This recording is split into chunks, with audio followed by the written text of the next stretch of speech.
Today, I wanted to talk about LACHLAN Adair versus RIEKERD BORNMAN.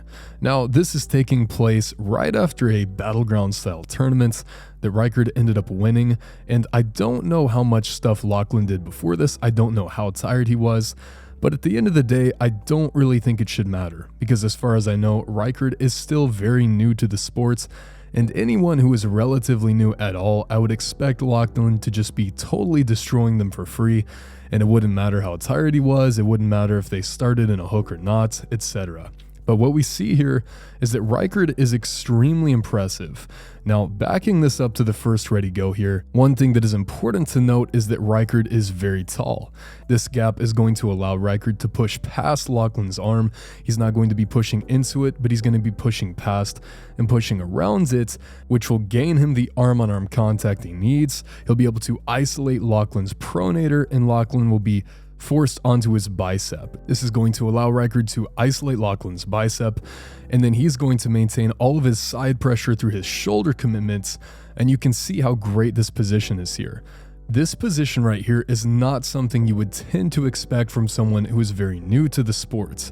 This is a really solid shoulder committed hook, and he's doing a great job of isolating the bicep. Now, upon the second ready go, now that LACHLAN's felt that, we see pretty much the exact same thing. We see RIEKERD with his knuckles high, and because his arm is longer, it's going to make it totally impossible for LACHLAN to challenge his wrist because of the angle that RIEKERD is setting up at.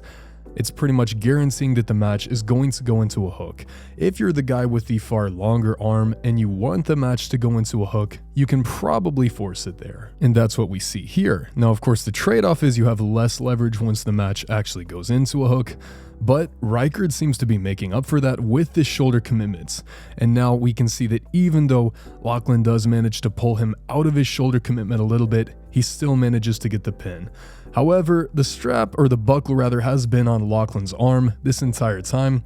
So now they restrap and LACHLAN gets a better setup. This time LACHLAN is hitting a little bit more outside, and we can see that on the hits, he does manage to catch and put a little bit of pressure into RIEKERD's pinky, and RIEKERD can't quite fully force the match into a hook. So the rest of this match is going to be in this kind of somewhat hook lane, but it's a little bit of an open top roll for LACHLAN.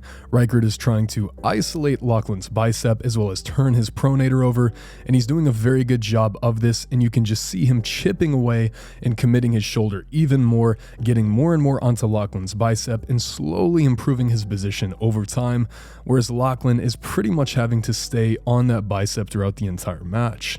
This is really good movement from someone who is this new to the sports.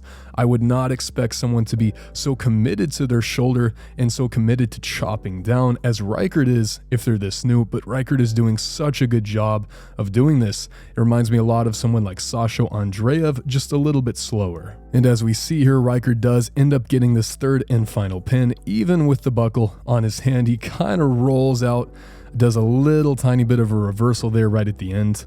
And in my opinion, considering how little time RIEKERD has had in the sport, his technique is already outstanding. I think that once he gets a few years under his belt, his technique is going to be super elite. And the fact that he's already doing this much to someone like LACHLAN is extremely impressive to me. So let me know what you guys think about this, but I will not be surprised at all if RIEKERD is #1 in Australia pretty soon, and beyond that, I have no idea what kind of level he's going to reach in terms of a global scale, but I'm super excited to find out.